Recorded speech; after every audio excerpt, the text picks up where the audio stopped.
What if I told you that behind the facades of the mansions, we tend to consider the epitome of prosperity, the loneliest women of their time were hiding? The golden age about which so many novels have been written was in fact an era of great silence, when any cry from the soul was muffled by heavy velvet curtains and rules of propriety. We often admire the dresses and balls of that era, without thinking about what happened when the gas lamps went out and the hosts retired to their rooms. It was during these night hours when the house fell asleep that the servants witnessed dramas that were forbidden to speak of aloud.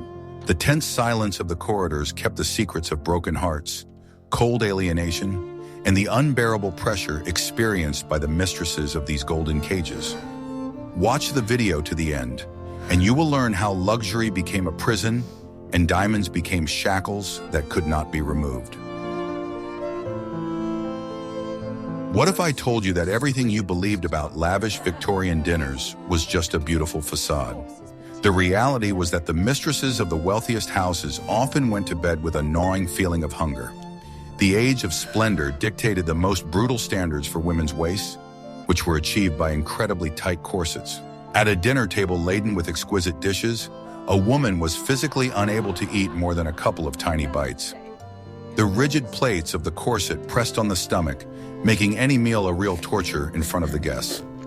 A lady had to demonstrate ephemerality in the absence of carnal desires. Even when it came to simple food, they would sneak into the pantries, trying not to creak the floorboards so as not to wake their husbands or strict housekeepers. The maids who knew about these nightly visits deliberately left a piece of cold meat or bread on the edge of the table. These women ate in the dark, standing, greedily swallowing simple foods that they had rejected with disdain during the day. Sometimes in the silence of the night, you could hear the mistress crying quietly in the kitchen, drowning her sorrow in the remains of a pie. These tears were caused not only by hunger, but also by the unbearable tension of having to constantly keep up appearances. The servants who slept in rooms adjacent to the kitchen knew these sounds by heart, but never showed it. In the morning, they greeted their mistress with a bow, as if nothing had happened. This secret united them in a strange way, creating an invisible bond of compassion. The food system in high society was designed to keep women within strict limits. Even at picnics and receptions, food was more a part of the ritual than a means of sustenance.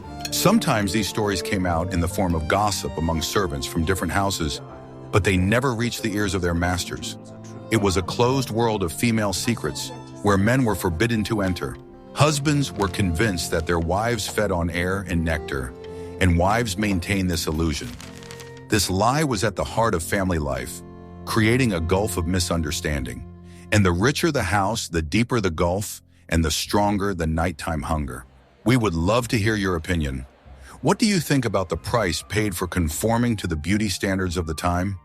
Write about it in the comments and be sure to subscribe to our channel so you don't miss the next stories.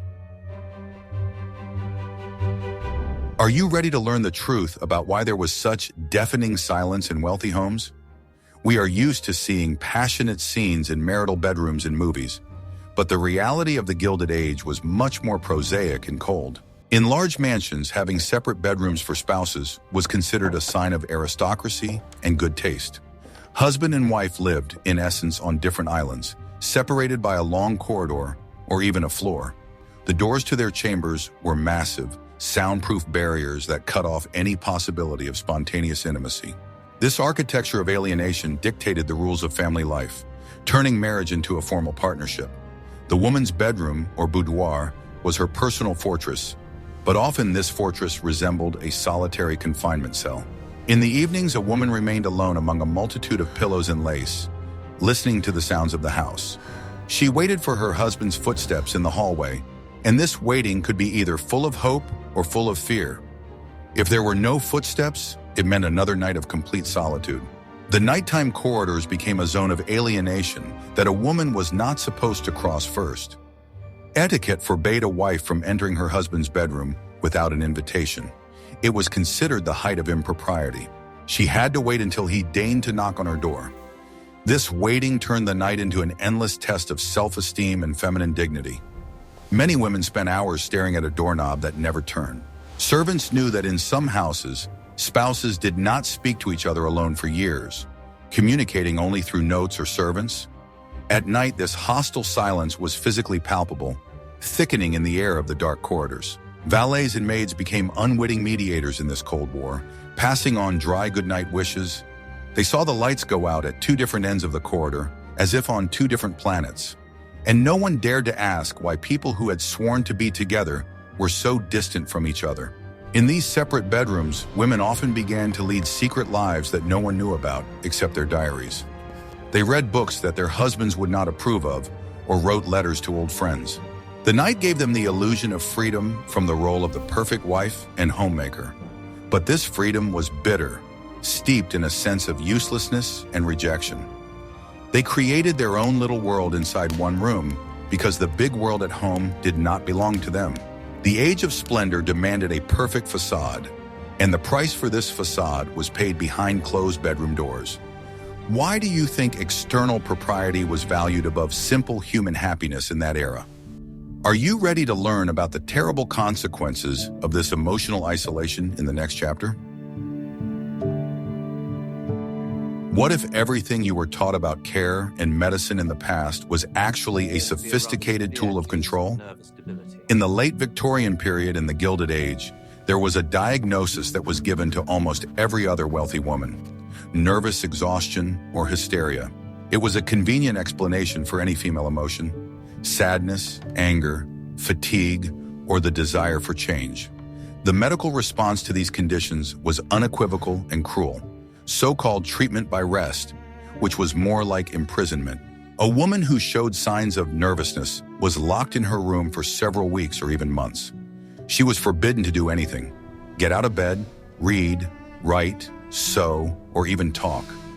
Doctors, men with unquestionable authority, claimed that the female brain was too weak for intellectual work. They prescribed complete rest and a rich diet, turning active women into plants. Servants brought food on schedule and took away untouched trays, watching the fire in their mistress's eyes fade away. Husbands were convinced that they were doing their wives a favor by paying for the services of expensive doctors. They did not hear the silent cry for help, considering their wives' apathy a sign of recovery. The servants who cleaned the room noticed how the mistress's behavior was changing. She stopped taking care of herself. Her gaze became vacant. But they did not dare to violate the doctor's orders, even though they saw that the treatment was killing her soul. It was a slow, socially sanctioned destruction of personality. The famous story, The Yellow Wallpaper, was written about just such a fate, and it was not fiction. It was the reality of thousands of women whose creative impulses and lively minds were considered a disease. Society feared active, thinking women, and treatment by rest was an excellent way to bring them back into line. An obedient, quiet wife, perpetually lying on a couch, was the ideal of the time, and medicine helpfully provided the tools to create that ideal. We look at photographs from those years and see calm, slightly sad ladies in beautiful interiors. Now you know what an abyss of despair could lie behind that calmness in those walls. Like this if you were moved by this story about the invisible victims of medicine in the past.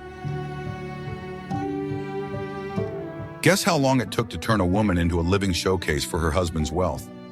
Preparing for an evening out could take up to 3 or 4 hours, and it was exhausting work. But the hardest part was not the dress, but the jewelry. Family tiaras, massive necklaces, elbow-length bracelets. All of these weighed kilograms and were not just decorations, but symbols of the family's status. Putting them on was like putting on shackles that reminded a woman of her duty to shine and remain silent. The weight of these decorations was not metaphorical, but quite physical, causing headaches and neck strain. Tiaras dug into the hairstyle with metal teeth. Heavy earrings pulled the earlobes until they hurt. A woman had to hold her head high, not only out of pride, but also to maintain her balance under the weight of golden stones. Every movement had to be smooth and measured, otherwise the heavy pendants could hit or snag on the lace. This turned the evening into an endless physical exercise in endurance. The servants knew how relieved the mistresses were to take off these jewels when they returned to their rooms. The maids saw the red marks on their skin from the heavy metals, saw the fatigue in their eyes when the last stone was placed in the velvet box. At that moment, the woman became human again, freeing herself from the role of an expensive mannequin. The silence of the night was broken only by the click of the lock on the jewelry box, which sounded like a prison bolt. The most unhappy women tried to compensate for their lack of love by buying more and more jewelry.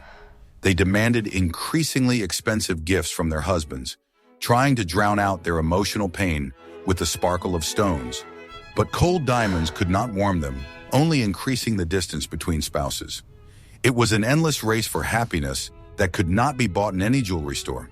This is how the nights after the balls passed, in the removal of the heavy armor of luxury and immersion in restless sleep.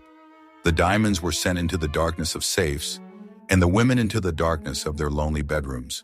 Both waited for their next appearance in public to play their roles again in the glittering spectacle. Could you wear a fortune on your body, knowing that it didn't really belong to you? In the next chapter, you will learn about the only person who knew all the mistress's secrets, but was sworn to silence. In a world full of conventions and distance, there was one person who was closer to the lady than her own husband. It was her personal maid, whose life was completely devoted to serving her mistress. She was the one who saw what was hidden from the eyes of the world. Fading beauty, tears of despair, bruises on the soul and body. The night hours before bedtime became a time of a special, almost sacred ritual when masks were discarded along with dresses. The process of combing the hair, the famous 100 strokes with a brush, took place in a silence that was more eloquent than any words. The maid stood behind her mistress, who was sitting in front of the mirror, methodically running the brush through her long strands of hair. Their eyes met in the mirror, and in this reflection, understanding and sympathy could be read. The maid felt the tension in her mistress's shoulders, saw her hands trembling, but continued her work, creating an island of calm. It was the maid's job to wash away the traces of an unsuccessful evening or a quarrel with her husband from her mistress's face. She prepared compresses for her tear-stained eyes so that no one would notice the swelling in the morning. She knew what drops to administer to calm her mistress's frayed nerves. It was not just the role of a servant, but also that of a nurse, psychologist, and keeper of secrets, all rolled into one. And this closeness created a strange but strong bond between women from different worlds. Undressing was no less intimate a process than confession. The maid unlaced the corset, seeing the marks it left on the body, rubbing the numb back. She knew every scar, every mole, every imperfection of her mistress's body. A husband might not see his wife naked for years, but the chambermaid saw her like that every day. This knowledge made her power over her mistress limitless, but it also imposed a huge responsibility. These women often grew old together, going through all the stages of life: marriage, childbirth, loss. The maid became her mistress's shadow, adopting her habits and even her manner of speech. The mistress, in turn, could not imagine a day without her faithful assistant. It was a symbiosis born of the loneliness of the golden cage. Without these inconspicuous women, life in Victorian mansions would have been unbearable. They were the buffer that softened the blows of fate and the cruelty of everyday life. Their loyalty was quiet, but it was precisely this loyalty that maintained the fragile emotional balance of many great ladies. What if I told you that the famous female weakness of the past was not just a biological trait, but a necessary social skill?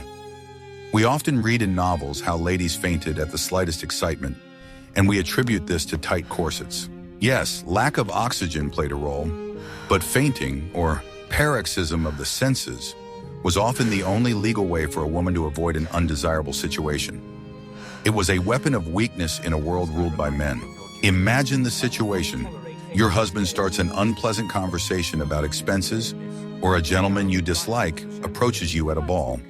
A woman could not simply say no or be quiet. That would be a breach of etiquette. But she could gracefully turn pale and collapse into the arms of the gentleman who rushed to her aid. The conversation would instantly stop. All attention would shift to her well-being, and she would have the right to go to her room. It was the perfect move to get out of the game while saving face. Of course, physiological reasons were also real. Tight corsets squeezed the ribs, reducing lung capacity, and rooms with gas lighting often lacked fresh air. Heavy dresses and the stuffiness of crowded ballrooms did their part. But it was the ability to take advantage of her condition at the right moment that distinguished an experienced socialite. Fainting became a signal. The pressure is too much. I'm out of the game. Homes even had special furniture, couches or divans designed for women to recline or fall on gracefully. The interior was designed with this feminine trait in mind. Restrooms at balls were always ready to receive the next victim of their feelings. There, away from the eyes of men, women instantly recovered, fanning themselves and discussing the latest news. However, it was dangerous to abuse this remedy. A woman who fainted too often risked gaining a reputation for being sickly and unreliable. This could lead to the very treatment by rest that we mentioned earlier. Therefore, the art of fainting required a sense of proportion and artistry. It was necessary to choose the perfect moment to make it look natural and tragic. So when you see a pale girl on a couch in an old painting, don't rush to pity her poor health. You may be looking at a brilliant actress who has just won a difficult game of social chess. How hard do you think it is to live when the only way to say no is to lose consciousness? In the next chapter, you'll learn how the social calendar turned life into a grueling job. For many, the life of a wealthy woman seems like a series of parties and pleasures, but the reality was far from this idyll. The social season was not entertainment, but hard, exhausting work that was impossible to refuse. The schedule of visits, receptions, balls, and dinners was planned down to the minute, months in advance. A woman was required to be present everywhere, smile, engage in conversation, and remember hundreds of names and titles.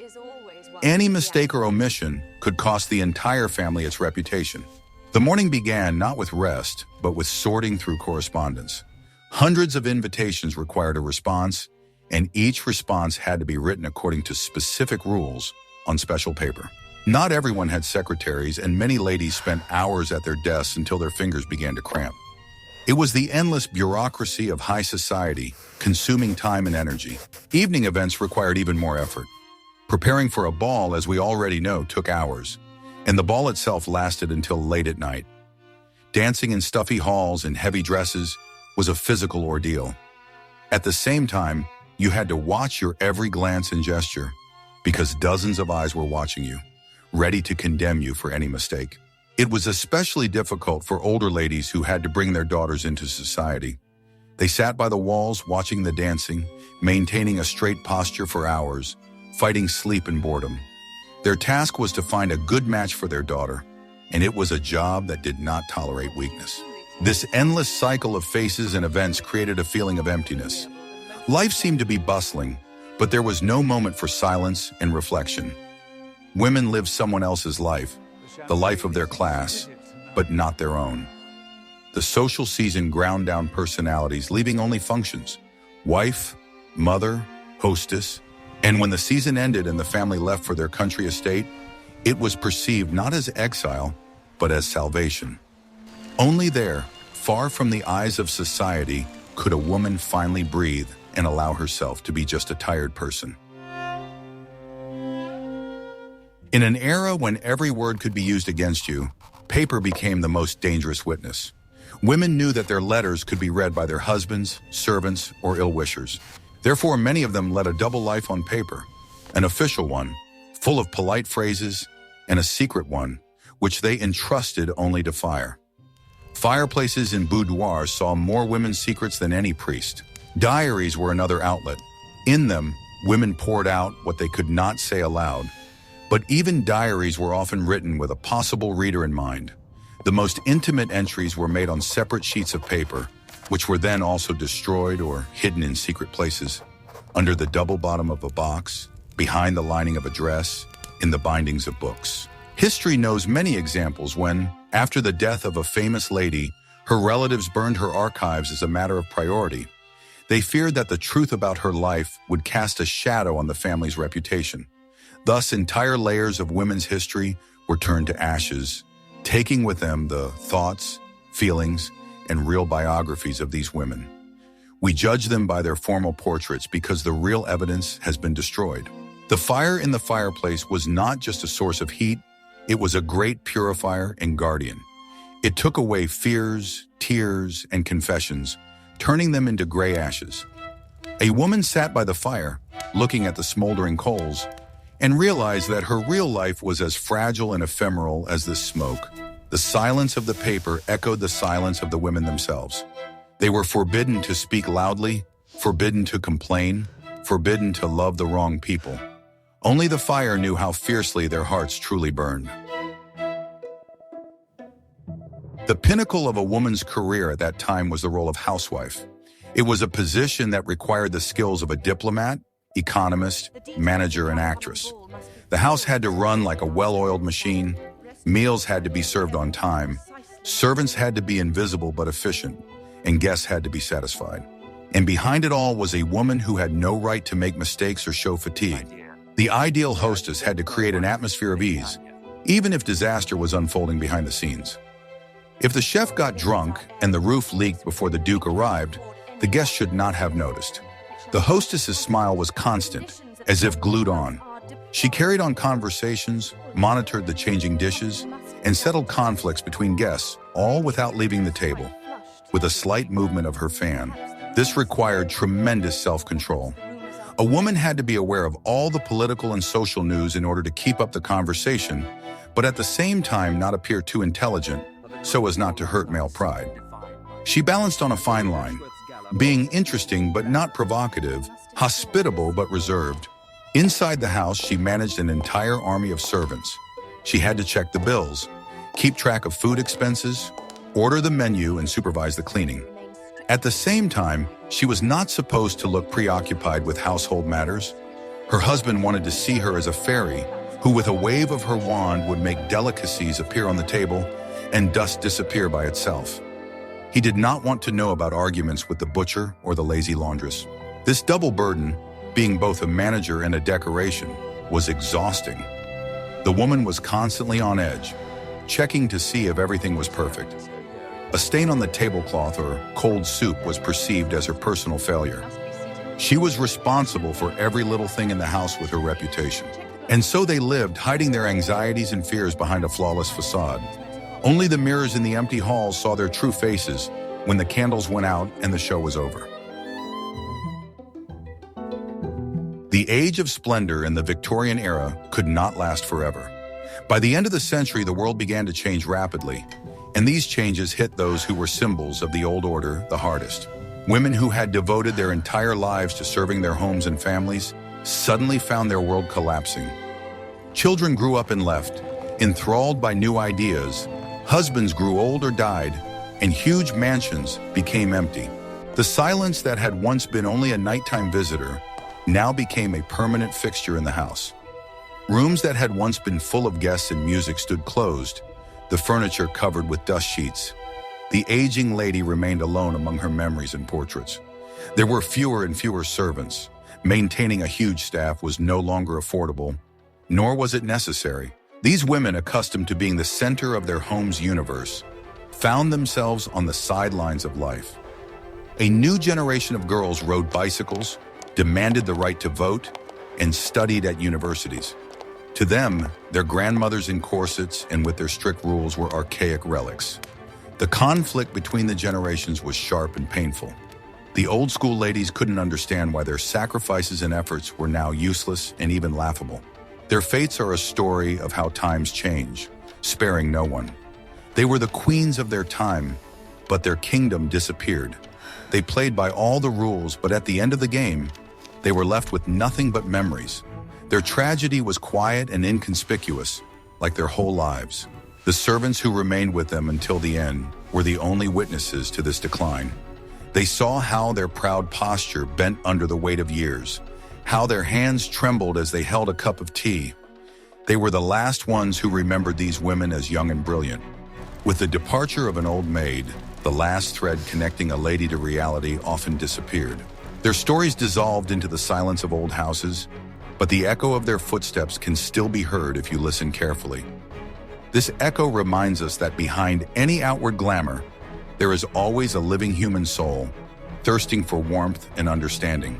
We have walked through the corridors of time, peeking behind the closed doors of the richest houses of the past. We have seen that golden velvet cannot protect against pain, and that strict rules of etiquette often become instruments of cruelty. The fates of women in the Victorian era and the Gilded Age teach us that true freedom and happiness cannot be measured in carats of diamonds or the number of invitations to a ball. Their silent sacrifices paved the way for future generations, but they themselves remain captive to their time. May their stories serve as a reminder of the value of sincerity, intimacy, and the right to be oneself. What other secrets of the past would you like to uncover with us? Write your suggestions in the comments, and perhaps the next video will be dedicated to your topic. Don't forget to subscribe to the channel so you don't miss out on new journeys into history.